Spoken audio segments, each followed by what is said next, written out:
what muscular failure is and what it looks like in under 5 minutes. When we say muscular failure, we refer to concentric failure, which is by definition the inability of a muscle or muscle group to produce sufficient force to overcome a resistance and complete the concentric phase of a repetition despite maximum effort. So, in simple words, you cannot do another rep. But how can you know beforehand?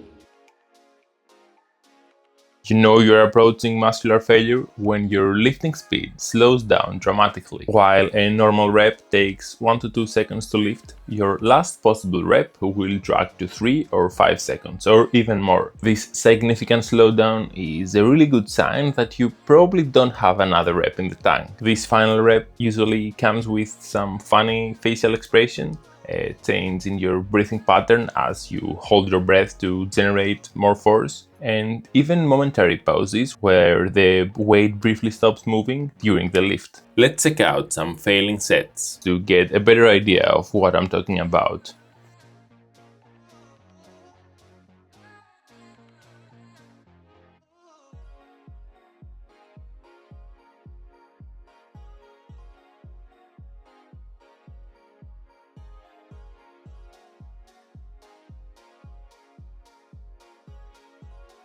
By the way, if you want to get more insights on really hard training, you can check out this video where I'm going over a whole session and I'm giving tips and making observations.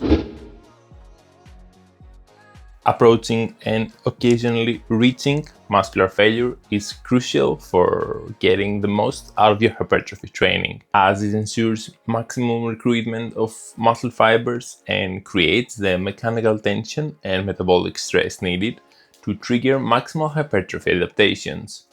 Failure is not always concentric though. There are some other types that you really want to avoid because most of the time they are counterproductive for hypertrophy. Technical failure. You keep going in the set, but your technique suffers with form breakdown like excessive arching, swinging, or decreased range of motion that compromises safety and effectiveness. Focus or mental failure. You keep going in the set, your technique still looks good, but you start using synergistic muscles to move the weight, and your focus, and therefore the tension, starts moving away from the targeted muscle. Not as counterproductive as technical failure, but you should avoid it for better results. Psychological failure. You can't continue the set, not because your muscles are not capable, but because your psychology is breaking down, and you don't want to be in the set anymore. Prime example is the leg extensions, where your quads are on fire way long before they fail. Neural failure. When your central nervous system can no longer efficiently recruit and coordinate muscle fibers, despite the muscles themselves having the capacity for more reps. This often happens during compound exercises or after extended sessions when neural fatigue accumulates before complete muscular failure occurs. If you notice this happening, you are probably overreaching and you should either focus on optimizing your recovery or reduce your training volume or intensity. Range of motion failure. You continue performing repetitions, but with progressively decreasing range of motion. This isn't always a problem though.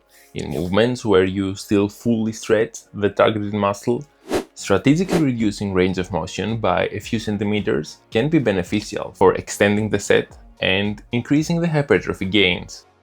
This approach works really well for back movements, hamstring curls, calf raises, and pec flies. If you want to prioritize what actually matters for building muscle, take a look on why progressive overload should not necessarily be your main goal and why it's not even necessary, even though everyone says so.